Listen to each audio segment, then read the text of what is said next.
Bonjour, donc voici la suite de l'exercice 6. C'est un exercice au départ sur Scratch. Là, on est parti sur de la géométrie. Hein. Brevet des collèges, centre étranger, juin 2017. C'est l'exercice, je crois, le plus dur de ce DNB.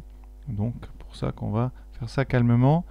Alors, qu'est-ce qu'on a? On est en train de fabriquer une maison et là, on va s'attaquer à la cheminée. Hein, ici. Donc, on vous dit bien attention, c'est indépendant. Vous pouvez faire cette question sans avoir rien fait sur l'histoire du Scratch. Alors, qu'est-ce qu'on dit?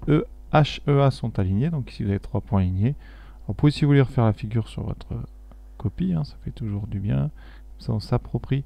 On ne fait pas à l'échelle, c'est pas la peine. Hein, surtout, ce n'est jamais à l'échelle parce que ça évite que les élèves mesurent. Ensuite, on vous dit quoi? C, M et A sont alignés et il y a un angle de 30 degrés ici. Donc on trace ça, voilà. Je vais mettre les angles en rouge comme ça. Donc 30 degrés.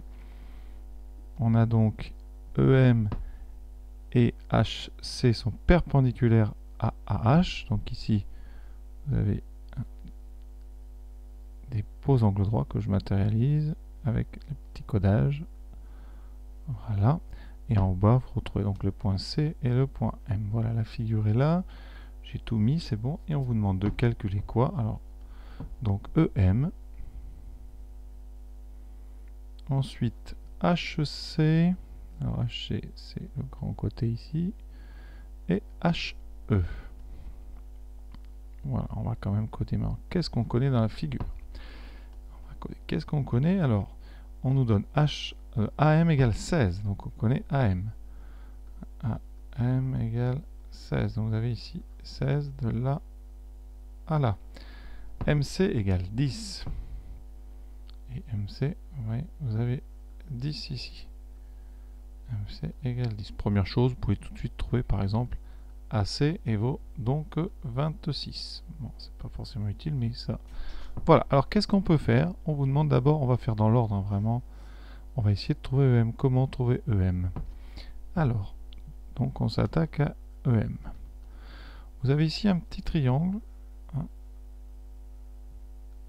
EAM. Alors, qu'est-ce qu'on connaît comme longueur? On connaît 16 et on cherche EM. Alors, si vous n'aviez pas d'autres infos, c'était perdu. Mais vous avez ici l'angle, 30 degrés, et vous savez que le triangle est rectangle, donc on peut faire de la trigonométrie. Donc, dans EAM rectangle, ça c'est vraiment très important, en E, vraiment capital, et bien on peut faire de la trigo. Le cosinus, alors on veut quoi? On veut le côté opposé et on a l'hypoténuse, donc c'est du sinus. Le sinus de l'angle MAE, qui vaut 30, un sinus 30 degrés, ça sera le côté opposé, donc justement c'est ce qu'on cherche, divisé par l'hypoténuse. Voilà, donc sinus 30 degrés est égal à EM qu'on cherche, divisé par AM qu'on connaît qui vaut 16. Petit produit en croix, on met le 16 avec le sinus. Donc, eh bien, EM vaut quoi? 16 fois sinus 30 degrés. Alors sinus 30 degrés, c'est un sinus connu, c'est 1,5, c'est 0,5. Si vous l'avez oublié, évidemment, vous faites sinus. Vous êtes bien en degrés. Hein. Voilà, de toute façon, vous ne connaissez que ça pour l'instant. Vous mettez sinus 30, et vous voyez que ça fait 1,5, donc 1,5 fois 16, ça fera 8. Donc EM égale 8. Alors ici, on n'a pas d'unité, donc on va laisser comme ça, c'est certainement des mètres. Alors, on a donc ici une donnée en plus. Deuxième chose, maintenant on veut HC. Alors HC c'est le grand côté, là on sent, vous voyez, il y a une belle configuration de Thalès maintenant qu'on peut utiliser puisqu'on a assez d'infos. Donc qu'est-ce qu'on cherche? On cherche donc ce côté ici, HC. Et vous connaissez? Alors, premièrement, donc ici vous connaissez cette longueur, vous connaissez ici celle-là, vous connaissez la grande, on a dit que ça faisait 26.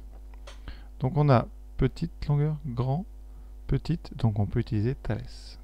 Alors, on va faire ça, attention, donc le triangle, je vais mettre les points quand même pour rédiger, ça sera mieux. M, H, C. Dans le triangle ABC, E, le point appartient au segment HA, c'est-à-dire qu'ils sont alignés dans l'ordre HEA. Ensuite, M appartient au segment CA, donc ils sont alignés CMA. Ensuite, EM est parallèle à HC.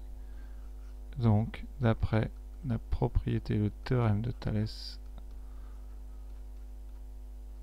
eh bien, on a un des rapports de longueur. On a donc petit côté, alors on va commencer par les grands côtés. Donc, ici, c'est HC, divisé par petit côté EM, est égal à grand côté AC sur petit côté AM. Voilà, pour ceux qui ont du mal avec ça, vous devez remarquer que les deux triangles ici, A, M, E, et le triangle un peu plus grand, ici, voilà, un petit problème de stylo, ça arrive. Voilà, ces deux triangles-là, ce sont les mêmes, mais le deuxième est plus grand. Donc les rapports entre les côtés sont des constantes. Ça nous donne, alors HC c'est ce qu'on cherche, sur EM, 8, on vient de le calculer tout à l'heure, AC, 26, AM, 16. On peut simplifier ici, 13, 26 et 16, ça fait 13 sur 8. Donc HC produit en croix, 8 fois 13, hein, le 8 ici va passer en haut à droite, divisé par 8. Les 8 se simplifient, il reste des 1, il reste HC égale 13. Donc ça tombe juste pour l'instant, c'est rassurant. Alors pour avoir HE, il nous manque un petit truc, hein. On va essayer déjà de trouver AE. Alors comment trouver AE? AE, on va regarder hein, le grand triangle, enfin le petit triangle AEM. On en a déjà parlé tout à l'heure, ce triangle. Hein. Dans AEM, ce qui est toujours rectangle en E, on a fait du cosinus, maintenant on avait fait du sinus, maintenant on va faire du cosinus. Cosinus donc de 30 degrés, c'est côté adjacent à E sur l'hypoténuse. D'accord? Donc, ça nous permet de trouver AE qui est 16 fois cosinus 30 degrés. Alors, cosinus 30 degrés, ça ne tombe pas juste parce que, hein, vous ne le savez peut-être pas, mais ça fait racine 3 sur 2. Alors à la machine, on va voir hein, ce racine 3 sur 2. Oui, la machine me le donne. Après, vous faites donc fois 16. On va faire à l'arrondi parce que ça fait donc 8 racine de 3. On transforme, ça fait 13,86. Voilà. Et là, vous avez deux options pour trouver donc EH. C'est-à-dire que maintenant, il faut trouver la longueur AH. Alors, comment trouver la longueur AH? Eh bien, vous avez soit encore de la trigo dans le grand triangle AHM, soit Thalès. Puisqu'on connaît petit côté, on connaîtra grand côté. Donc, si vous faites de la trigo, pour avoir donc AH, on se place dans le triangle AHM, qui est rectangle en H. Dans ce triangle, on aura donc cosinus 30 degrés, toujours ce même angle, qui va être égal au côté donc adjacent à H sur l'hypoténuse qui fait 26. Donc AH fait 26 cosinus 30 degrés. C'est pour ça que je dis que l'exercice est quand même difficile. On a déjà dit cos 30, c'est racine de 3 sur 2. Ça fait donc 26 fois racine de 3 sur 2, donc 13. Racine, alors j'ai mis racine de, oui, de 2, c'est racine de 3. Voilà, 13 racine de 3. Donc vous avez AH, vous avez AE, donc l'exercice est presque fini. EH, c'est donc AH moins la longueur AE. C'est donc 13 racines de 3 moins 8 racines de 3. Ça fait donc exactement 5 racines de 3. Et là, vous pouvez utiliser la machine pour donner une valeur approchée. Donc je l'amène, cette machine, la voilà. 5 racines carrées de 3. On entre, ça fait 8,66 à peu près. 8,66 mètres, je crois que c'est en mètres. Alors pour ceux qui n'avaient pas vu ici une deuxième fois de la trigonométrie, vous pouvez utiliser Thalès. Alors ça donne à gauche, vous voyez, donc grand côté AH divisé par AE, c'est toujours le même triangle de Thalès ici, ça fait donc, voilà, on a 13 et 8, on va utiliser 13 et 8, grand côté 13 sur 8, donc produit en croix, la longueur AH vaudra AE qui vaut donc 8 racines de 3, on va laisser AE pour l'instant, fois 13 sur 8, donc 8 racines de 3 fois 13 sur 8, ça se simplifie, vous voyez, on trouve 13 racines de 3. Hein. Vous pouvez évidemment, si vous préférez faire tout avec des arrondis, hein, on vous comptera le résultat. Mais voilà, pourquoi cet exercice est quand même pas simple, parce qu'on a à prendre des initiatives, c'est-à-dire tout seul, vous devez choisir de faire de la trigonométrie ou du Thalès, et ça, c'est pas fréquent et c'est plutôt intéressant. Donc un exercice vraiment à travailler, je vous le conseille, important, en seconde.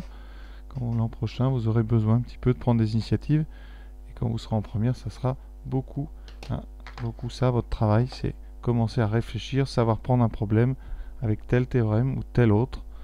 Voilà, donc un exercice très plaisant, bien difficile, j'avoue, mais c'est aussi ça les maths. Quand c'est trop simple, on s'ennuie un petit peu. Donc voilà, j'espère que ça vous a plu. À bientôt.